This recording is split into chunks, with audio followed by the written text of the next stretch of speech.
Hey, how you doing? I'm Adam Post, publisher of College of the Dead Graduation Day, publisher of more than 1,000 comic books. It's a lot of comic books. I don't have them all in one stack. They would fall over. It's too many comic books. Um, but a few of my friends are asking me what I think of Dan DiDio leaving DC Comics. What does it mean for the future of DC Comics? And I wasn't going to do a video on this because it's going to wind up being, there's a lot of things to cover about this, but a few people have been asking. I haven't heard yet any update from DC Comics as to what they did and why Dan DiDio left. So we're going to do this video. All right, I'm going to give you everything I know. I have a background in finance. I have a background in making comic books. I have a tiny relationship with Dan DiDio. I believe we're friends on Facebook. He wrote a script for me back in the day in the early 1990s when he was just doing freelance writing. No problems with Dan DiDio personally. But first, we're going to cover this categorically. I'm going to cover like who is Dan DiDio, what kind of business does at&t have, what does DC Comics mean to at&t, a couple of different things that I think are interesting. First things first, I need you to subscribe to the channel. Click the bell for notifications. Comment below if you like this video. There's going to be a lot of business and entertainment stuff in this. All right. First thing to understand is, yes, at&t is a phone company, but they're more than a phone company. Their objective is to be seen as an entertainment company. Why? Well, at&t is viewed as a phone company. If they were viewed as an entertainment company, their stock would be worth more money. Fundamentally, it's just worth more money. It's worth more money to be a big, giant entertainment company like a Disney, like a Netflix, than it is to be known as some kind of phone company. Now, even what it means to be a phone company anymore, what it means to be an entertainment company, the way distribution models are changing, with the right management, at&t has a chance of pulling this off. They probably need to change that name. Maybe they change the name to something else new or cool or pick up one of their other brands. But at&t is so much more than a phone company now, and they don't get a big increase on their stock because of it, the way that other entertainment companies do. But at&t is also collectively, it's enormous. All right, I'm not going to get into what revenue comes from which one of their divisions, but just to understand, I'm starting with this first screen on at&t. Their annual free cash flow for 2019 was $29.233 billion. What's annual free cash flow? Annual free cash flow is earnings. Here you go. Free cash flow can be defined as a measure of financial performance calculated as operating cash flow minus capital expenditures. All right, so what it means is it's the cash that they take in before they cover spending money on big investments. It's money that's generally available to pay for things like interest on debt. And that debt is a big deal for at&t because at&t owes something around $150–160 billion, though they have been cutting that number back. So if there's such a big cut, now also just take a note here, from 2018 to 2019, their free cash flow increased freaking dramatically, almost $7 billion extra. The year before, it increased from 17 billion to 22 billion. That's a little bit more than $5 billion. So the numbers have been going up. That's good. It means they can afford to service their debt. So in terms of the financial health of the company overall for at&t, what financial analysts look at is they look at it and say, well, how many times cash flow is their debt service, meaning to say however much money they need to spend paying down their debt every year in interest, like we pay on credit cards, how much money do they have in excess of that? Right now, it's about 2.5 times that number, which is considered to be a fine number. Yes, if there was a big business downturn, it could be an issue for them, but they more than have enough money. So Right now, AT&T has no need to make any big fire sales. They are selling things. Every time they sell something, they seem to lose. I'm going to point you to their Hulu sale in a minute. But yes, they could certainly stand to cut back on things that are stupid expenses that are completely unnecessary to their future as an entertainment company, as opposed to a phone company. They do not want to be a phone company. They want to be an entertainment company. Just the perception alone that they're an entertainment company is worth a lot to them. Maybe a 20 or a 30% increase of their stock price without even improving operations, just by improving perception of the company. But every time they sell something, they don't necessarily do well. All right. Now, why are they talking about selling things and doing things? They had planned to do that anyway. AT&T planned to sell assets that they considered to be non-core assets or things that just kind of didn't make sense for them. AT&T had an investor come in, okay? And a lot of people have been talking about this. They're a hedge fund investor. This guy, Paul Singer, came in and made an investment of $3.2 billion in AT&T stock. $3.2 billion is not nothing, but it's not a big percentage of AT&T. It's not like 5% or anything like that. It's a small amount. Why did he do that? Well, he has an investment company called a hedge fund. Elliott Management's the name of the hedge fund. He's in New York City. He has a very good record of making money for his clients and, of course, for himself. And what they do is they invest in companies that they think are mismanaged or have opportunities for laying people off and making extra money. For example, if you've ever heard of Bass Pro Shops and Cabela's, Paul Singer's company was the one that pushed Bass Pro Shops to acquire Cabela. That was a good deal for Paul Singer. He made good money on it. His investors made money. But unfortunately, there was an entire town that was like the administrative offices of Cabela's, and the entire town got financially killed on that. And so he is one of these corporate raidery types of guys. Bass Pro Shops and then Cabela's is a good example. You can see a documentary on that if you're curious on YouTube. It's a good example of someone who's just like, yeah, I'm just completely in it for the money. But hey, it's business, and that does happen. He's done a ton of deals. If you look at Elliott Management, where he's put in a bunch of money. And again, they have management experts. They get involved in distress situations a lot too, which means, look, by 2009, more than 1/3 of Elliott's portfolio was concentrated in distressed securities, meaning companies or governments that are in bankruptcy or near bankruptcy. Why would they want to buy a bankrupt company or buy into a company with financial problems? Well, because if they can help turn it around, they can get a huge return on their investment. Elliott's been widely described as a vulture fund. So a vulture fund is a hedge fund that's investing in these screwed up companies, these screwed up businesses, and they can get a lot done because their management team is not. They're just coming in looking at it like strictly numbers. What numbers can they add up? What numbers who can they throw out? Who can they put in? Can they sell the company? In the case of Bass and Cabela's, as a business transaction, it made sense to combine the two because they were similar businesses.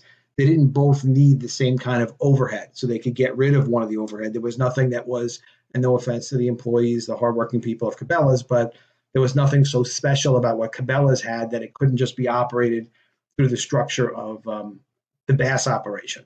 So if you do a deal like that, and you could pick up a fast $1 billion, $2 billion, everybody's happy. Exactly the money they made on the deal, who knows? I'm not going to drill into that, but they make money on pushing transactions. So yes, Elliott put $3.2 billion into AT&T because of DC Comics, sure, but not really. I mean, because AT&T has tremendous positive cash flow. We just went over that before. They have tons of cash coming in, tons of cash, so they can cover their expenses. They can cover all their debt, all their overhead. Now it's just a matter of figuring out what do they do strategically with all the stuff they own, because it's a lot more than the at&t telecommunications division. What do they do strategically to create value out of that? And ideally, as I said earlier, get the company perceived as an entertainment company. They may never get the company perceived as an entertainment company. But the minute that they did, if they were able to pull that off, they're going to get a 20 or a 30% pop on their stock. I would not recommend investing in them. This is not investment advice. And I don't recommend, I don't see how without changing the name of at&t, how they would ever pull that off. But you never know. Miracles do happen. at&t is trying to raise money, and they are willing to sell non-core assets. So at&t sold, as an example, their Warner Media headquarters to raise money. Now, if they're selling their headquarters, does that mean they're looking to close Warner Brothers, the movie studio, or close DC Comics? Of course not. Of course not. It's just something that's like, well, do we need this real estate? Because if we don't need this real estate, can't we just sell it and pay down some of our debt, and then we don't have to pay interest, and then it makes our stock more powerful and more solid because we have less debt to what we own? Yeah, that's why they did stuff like that. They did that in April before Elliott's investment in September, Elliott Management. at&t does have $158 billion in debt. Now that's as of October 2019. It's pretty recent. It's going to be in that zone. As they get more free cash flow, they can pay off their interest and they can pay that debt down. As they sell more assets, they can also pay that down. Yes, if they're able to figure out how to, if they were to close one of the divisions like DC Comics, and DC Comics had been losing money, they would save the money that they lost. Except that even just terminating employees actually costs money. It's not like they're just going to, disconnect the phone and run away. It's going to cost them money in severance, in other commitments they have. There are expenses to closing a business. It's not, especially at a large scale. It doesn't just, you don't just flip a switch and all of a sudden you're out of that business and you have no costs. So that's always one of the considerations of stopping doing something. But the reason at&t is in so much debt in the first place is they bought huge things on debt, such as DirecTV in a transaction valued at $67 billion here. So, and DirecTV, is a way for them to distribute content. And that's fantastic, but was not a great deal for them. But basically, the way the business is performing now for DirecTV is not good. It's not doing well. So you have to keep in mind, in looking at a business like this and seeing what's going on in the whole scope of everything, $67 billion is a hell of a lot of money.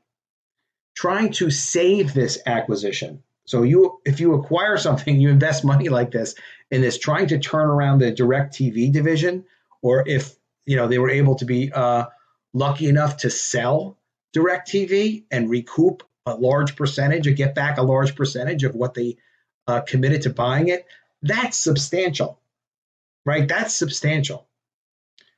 Publishing comic books or not publishing, like to decide, okay, all of a sudden we're not going to publish comic books, that's not going to help them like whatsoever with their acquisition issue and the cost of DirecTV. It's not. DirecTV also gives them an opportunity to cross-sell their long-distance services and things like that. That's great. But that's what Paul Singer is looking at. That's what Elliott Management that puts in $3.2 billion is looking at. Is there a way to come? And he obviously believes there is a way because they analyze this stuff before they put their money up. They try to figure out, okay, how is it that they can combine operations? Maybe they can combine a lot of the operations of marketing for at&t, or really do a better job of taking advantage of offering DirecTV when you're subscribed to at&t. I'm subscribed to at&t. I never hear a damn thing about DirecTV. I've heard more about HBO Max from AT&T than I've heard about DirecTV, which is fine. But they need to figure out how to take advantage of that. So that moves a needle that could add up to something. Or they could say, hey, we want to get the hell out of that business of DirecTV and get like $60 billion back and be like, all right, fine. We're out of it. But now we have a lot less debt and we're not paying interest on that debt. And we're a much stronger company if that's what their decision is. But they have big decisions to make, not should we make comics or not make comics. When AT&T acquired Time Warner, it was for like $85 billion. So much money. I mean, so much money. And this is an article from AT&T's website. It's actually a press release from their website. It talks about the advantages of what they're doing with, Warner Brothers, and they're talking about how their premium content, and they can do direct to consumer now, and they can incorporate in AT&T's direct to consumer relationship with all of the content that's sourced from Warner Brothers library. It's complicated to be able to execute on this, to be able to put together all the pieces and really make it work. You can do it. It's doable, but it takes a hell of a lot of focus. And you hopefully don't make too many mistakes doing it. It's not an easy thing to do. This is just an article about AT&T and how they're committing to cut $20 billion in debt.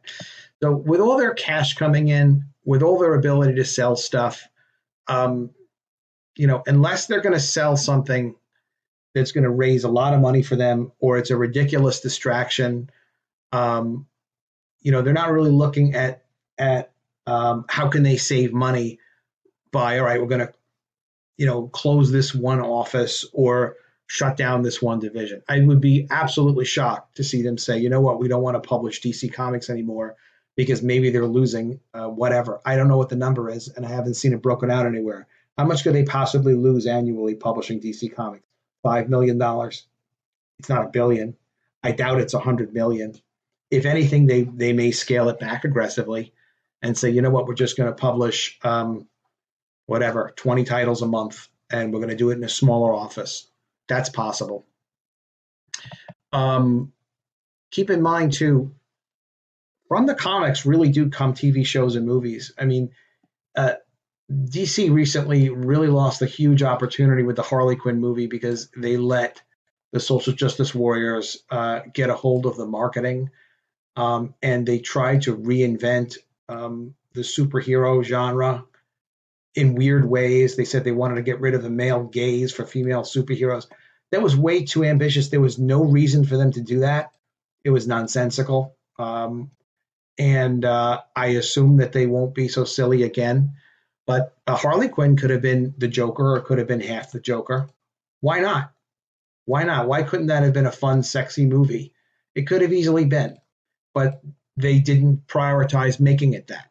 Joker was obviously made to be aesthetically pleasing and interesting.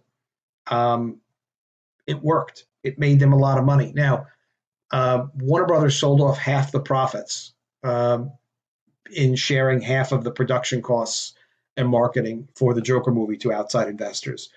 Film studios do that all the time, but they're still going to make an absolute ton of money off of Joker. And it also gives them a format where they can make these low budget, and of course they will, low budget, high concept, character driven films based on comic book characters. They'll do it. Why would they not do that? They're going to do that. Can they do that without publishing comics? You have to understand something. No, they can't. It's much, much more difficult. Why is it difficult? Because the comic books really, it would be tremendously demoralizing to fans for DC to stop publishing their comics. Fans would become depressed. They become disillusioned with the characters. They become disinterested. It's associating all of their intellectual property with failure. Frankly, it's bad enough with the SJW stuff, but this would taint the products and all of their intellectual properties. This would make Joker less of an attractive movie, not to normies, not to regular people who don't even think about the comic books, but to, 20, 30, 40,000 social media influencers who would be bummed about it. So how much money would they lose from receipts from Joker 2 compared to how much money would they gain from shutting down a comic book publishing office? So when you look at that, then you get a guy like the Elliott management guy, and he looks at it and says, listen, I don't know. I mean, you publish comic books and you make these movies based on comic books. No, you're not going to stop publishing the comics, but you might say, listen, I want this more oriented towards their SJW 5G stuff. I want to hear that the studio wants to make more content from what you guys are doing. They might say that in one meeting, but they're more concerned not with an annual loss from DC Comics for maybe 10 million or whatever. Worst case, 20 million a year from publishing comics badly. They're much, much, much more interested in being able to support the Warner Brothers studio. People make dumb mistakes all the time, and they do it in finance all the time. But this would just be too silly. It would undercut everything they're trying to do to compete with Marvel, which is obviously a huge market. So to go ahead and take their position as a growing second to Marvel, as someone who just made more money on Joker for their investors and themselves than Marvel was able to make on Endgame, they're gonna blow up their street cred, not with normie film consumers, but with the entire creative community who makes these movies, with investors who are thinking of helping them to back some of their projects, because they take on investors with higher risk films and stuff. I don't know who took on the liabilities of the production of the most recent Birds of Prey movie. I don't know. But if they wanted to put together, and they do for some of their projects, groups of people that invest in the movies, why in the hell would they say, yeah, we've lost faith in our ability to make comic books, but we want you to invest in our comic book movies? It gives them, it completely undercuts their position. So it's been my position now ever since I heard about at&t and cutting debt and whatnot. I don't see the business logic whatsoever in, okay, we're going to stop publishing comic books to recoup a few million a year. You don't take the chance of messing with the power of the film library just to save a little bit of money. Now, that said, they shouldn't be doing SJW garbage either.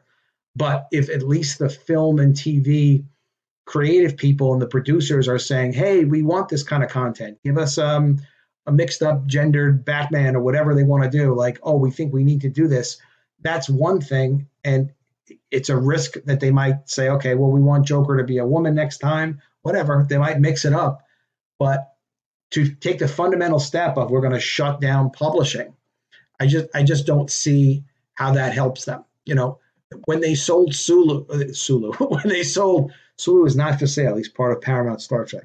When they sold Hulu in April of 2019, they got $1.43 billion for it. Okay, so $1,430,000,000. That valued the stake. That valued Hulu at $15 billion. Okay, literally the following month, Disney made a deal to acquire Comcast's 1/3 for $5.8 billion, but at an absolute minimum of $5.8 billion. So they'll factor in additional growth into whatever the value of Hulu is estimated to be after 5 years while Disney controls it. What's the point of this? They're dealing with much bigger numbers. They're not dealing with okay, well, gee, our sales went down by 15% on our superhero comic books. Like, well, no one cares that the sales went down 15%. People do care. I'm sure Dan DiDio cared. He obviously dedicated a lot of his life to publishing comics, putting out good comics. I've heard Ethan Van Sciver say some really good things about him. And I've heard other people I respect see some really bad things about him and what he was trying to do with DC characters. But it's very odd in any kind of big company, and I'm not even talking about multi-billion-dollar company, like any company of more than 100 employees, to throw out the head of a division without any explanation. It doesn't make sense. I haven't seen any update yet, but what I will say is I've only ever seen somebody thrown out like this or leave like this if number one, there's a heated argument with executives and you refuse to go along with what they want to do. And they say, listen, we want you the hell out of here. And you're going to sign a non-disclosure, and we're not going to say anything bad about you, but you need to leave immediately. We need to execute on this strategy, which would not be closing the company. It would be like the 5G thing or whatever, arguments back and forth about it. Or if they're accusing him of doing something from human resources. If you get accused of doing something, now I am absolutely not saying that that's what happened. It's just that, if you're going to be removed immediately, it's going to be because of somebody making a false or whatever alleged accusation against you. But this is not done in business. And the reason why this is not done in business is because it creates havoc. It causes confusion with everyone at the company, not the entire AT&T, but at least everyone at DC Comics. It affects their creators' relationships. People are confused. They're feeling weird about the company. And it matters because, people wonder like, well, should I trust the company if they're going to do this to someone who's been there for 20 years? So my best guess on what happened with Dan DiDio is he refused to go along with or has been having heated arguments for a while about going along with something they wanted to do that would have been a major change. And I'm assuming that's 5G and that he was trying to defend the characters against that. Or someone decided they wanted to make a really aggressive accusation against him in human resources, which I've never heard anything like that in relation to Dan DiDio, and I would be shocked, if that was it. My guess would be that he just didn't. He was trying to stop what they wanted to do with 5G because that theoretically could impact the value of the characters to the studio and the overall operation. And it would also seem to be ridiculous to higher ups if they think that, listen, we'll just change the characters around. What the hell's the difference? To them, it's just numbers. But numbers that could be turned into films. So it matters to the higher ups. Like, we'll just change stuff. But to someone who's been working with the characters for 20 years, working at a company for 20 years, I could see him standing in there and saying, hey, no, this is stupid. You're going to kill the characters. You're going to kill the company. This is a legacy. So I don't know what happened. Hopefully we get to find out more about it. I don't think it's realistic that Marvel would take over DC Comics. Not at all. Not the publishing, not the library of the rights to the characters for film and TV. Because again, AT&T is really interested in being viewed as an entertainment company. It's going to be a long road for them to pull that off, but that's where the money is. That's where their future is. They have enough content. They freaking own Warner Brothers. It's an $85 billion acquisition. So isn't that enough? Like, that should be enough. No, it's not, apparently. And they need to make more investments in entertainment, more investments in streaming. They're always going to be desperately hungry for content. They just made the most profitable comic book movie of all time, Joker. They've had successes with Wonder Woman, with Aquaman. Aquaman is what? A C-list character. But no, it's worth a lot of money now, apparently. So there's so much more they can do with their library if they own it and they control it, and if they continue to do comic books. It doesn't make sense for Warner Brothers unless AT&T was offered an astronomical sum of money that would get them far ahead of their debt. And when you're a financial operator like Elliott Management, their stakeholder, which is still a very small stakeholder, but someone who can make problems for them or create opportunities for them, yes, if they want to say, listen, we don't want to be in the superhero business, we want to let Marvel do that, DC could be worth a ton of money to the Warner Brothers people, to AT&T, to sell. But they'd have to get a huge sum of money, and more money than the stuff is creating as a profit right now. Disney bought Pixar for $8.4 billion, like more than 10 years ago. Disney bought Marvel for $4.1 billion, and it looked like a steal at the time. It absolutely was a steal. Spider-Man is a character that is really well known, and they don't own the film rights to it at Disney. And there was talk of Sony buying just back the Spider-Man, selling the Spider-Man film rights back to Disney for as much as $5 or $10 billion. What's the value of Batman and Superman and Wonder Woman and Aquaman and Joker and all these characters combined? It's a minimum of $10 billion. It has to be, right? If you're going to use it to source some film projects and other TV's projects, and you are cornering the market, is Disney going to write a check for that today? They have the money. They could snap their fingers and write a check for it. I don't think so, though, because it completely diminishes Warner Brothers creating an entertainment company. Why would you give up the most legendary, like renowned characters that they have? Why would you give up those characters and the opportunity to continue to make the most profitable films, potentially superhero films in the industry, by selling the thing to Disney? I mean, it would just take away what you said you wanted to do. Yes, they have other stuff, but I just don't see it. It doesn't make sense. Yeah, same article. AT&T. Okay, so this is something Ethan Van Sky was saying the other day, and I think he has a lot of really good insight. I know a lot of people are interested in what he has to say. I'm very interested in what Ethan has to say.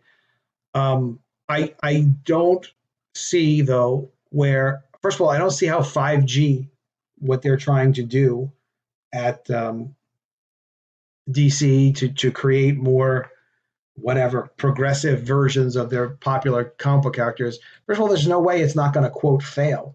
But at the same time, what would you call a failure? If the whole idea is to source a whole bunch of content where you have just unusual, inclusive versions of classic characters, that was the objective. Just creating it is a success. It's not like they're going to sell, massive amounts. Captain Marvel, the Brie Larson sourced character, didn't sell massive amounts as a comic book. It's not supposed to become a huge financial success in its own right from publishing comic books. There's no business model to do that. Even if it was successful publishing comic books, whether it's plus or minus, like, we made a $5 million profit or we had a $5 million loss, is irrelevant. This is the comic book business for Warner Brothers. The DC Comics business has sourced how many billion-dollar franchises now for their film division? So if it's plus 15 million or minus 15 million, again, it's not relevant. It's such a small number to them, but it's so strategically important for them to be able to say, listen, DC has always been able to go up against Marvel. So if you look at the significance and the importance of Marvel to Disney, that is what the potential is for AT&T when they're dealing with DC Comics. They're not going to do a damn thing to screw around with the value of that intellectual property, except for risking it on pissing people off with SJW versions of the characters, which they could then very easily erase and just do good versions of them. Everyone was shocked that Joker he wasn't the same Joker from the comics, but it was cool. It was just good. It was cool. It was interesting. And it was like a hardcore, good, interesting piece of entertainment. They could do that at the snap of the fingers if they felt like it, but not if they gave the rights to DC Comics or, stop publishing comic books.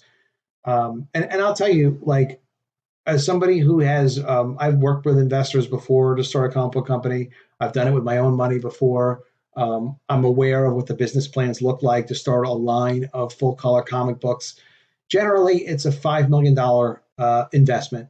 And then when things go bad, it's another $5 million a couple of years later, 2, 3 years later, as you run out of money. But the intellectual property that you generate, DC and Marvel, and now Valiant in February, supposed to be this month, right? Well, soon, hopefully, I guess, is supposed to be putting out Bloodshot, that was sourced off the Valiant comics. $5 million, and you got yourself, a pretty good library to play with. So DC could operate on a $5 million a year loss, or even 10, and it's functionally nothing to them. Really, it's functionally nothing. It certainly has nothing to do with paying down 150 or 158 billion dollars worth of debt. Even their stake in Hulu, it's a 1.4 billion dollars they got out of their 10% stake of freaking Hulu. That it's worth note, but that doesn't even move a needle. I keep saying this is another old article about DC being sold off. They're not selling it. And they're not going to. I would be so shocked, and I'm happy to be wrong. I'm wrong occasionally. Hey, it happens. But I would be completely shocked to see DC say, yeah, man, we're going to not publish comics. We're going to license them out to a bankrupt company, IDW, who is not officially bankrupt yet, but they're about to be. Or we're going to give the rights to our film competitor, Marvel, so that Marvel can then look at them and say, well, gee, why are we publishing our competitors' comics? Everyone who's publishing comics now, who is a substantial independent company, they all have the ability to exploit the rights to their characters. So why would they be concentrating on publishing and at a loss, publishing someone else's intellectual property? Doesn't make sense. Richard Meyer could take on Batman, or Ethan and Richard Meyer could take on publishing Batman, and that would probably completely absorb their attention. And they could do a few other DC titles too, and do it through crowdfunding or something. Anything like that is sort of possible, a big shift in the business model. But but for them to turn over their characters to someone else to do it, I just can't see why they would do it. But as you see, I'm generally befuddled by the whole thing going on here. I don't know. I don't know what they're going to do.